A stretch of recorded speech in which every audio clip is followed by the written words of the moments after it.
In the warm, vibrant oceans of the Miocene, life thrived. But here, one predator reigned supreme. This was the Megalodon's kingdom. But every kingdom has a border, and beyond it lay a realm of crushing pressure and eternal night. Here, in a world without sun, lived another sovereign, a creature of profound intelligence.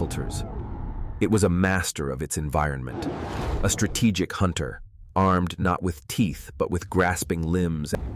A fallen giant, a feast for a king, a feast for a king, or a god. The shark arrives first, claiming the bounty with the brutal efficiency of an apex predator. For her, the matter is settled. But this prize has a guardian, a touch, not from a rival shark, but from something ancient, intelligent, and utterly unknown. An instantaneous, violent response. The Megalodon knows only one way to answer a challenge, but its foe is no ordinary creature. The time for stealth is over. The king of the abyss rises to meet the queen of the sunlit sea. Two apex predators, two completely different desires for dominance. Now, they must weigh instinct against intellect and power against strategy. The standoff breaks. The shark, a creature of pure aggression, relies on the strategy that has never failed. But the Kraken does not meet force with force. It presents a different challenge, transforming from a single target into a living, thinking net. The charge is smothered. For the first time, the hunter is not the biter, but the one being held. Its greatest weapon, neutralized. Trapped, the Megalodon unleashes its primal power. A violent, thrashing roll designed to tear and break any anchor. But this opponent has weapons for every situation. A swift, punishing strike that proves the Kraken can inflict terrible damage of its own. Pain ignites fury. With a surge of pure, primal power, the direct assault failed. Wounded, the shark adapts, using its superior speed to probe for any weakness, any flaw in the monster's defense. But the Kraken is a creature of intellect. It retreats not in fear, but to a place where the terrain itself becomes an ally.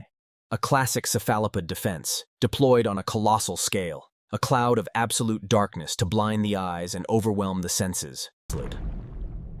The shark charges blind. In the suffocating darkness, its greatest weapon, sight, is rendered useless. As the darkness recedes, a path appears. But it is a path of the Kraken's choosing. The Kraken becomes one with its domain. It anchors itself to the ancient stone, pitting the shark's living muscle against the unyielding mountain. Immobilized, the Megalodon is subjected to the Kraken's true power, a relentless, crushing pressure. The purpose of the trap is now clear, to draw the shark towards the Kraken's most formidable weapon, a beak that can shatter bone. But the will of a monarch is not so easily extinguished. Pinned and facing its end, the shark unleashes its legendary bite on the only target it has. Unimaginable pain. The Kraken's perfect trap is broken by a desperate, agonizing bite, forcing an involuntary retreat from its own killing blow. The window of opportunity is perilously small. The shark, grievously wounded, uses its last reserves to escape the fatal embrace and flee the field of battle. A final, parting blow. A wound not to kill, but to cripple. A permanent reminder for the Queen of the Sea. The battle is over.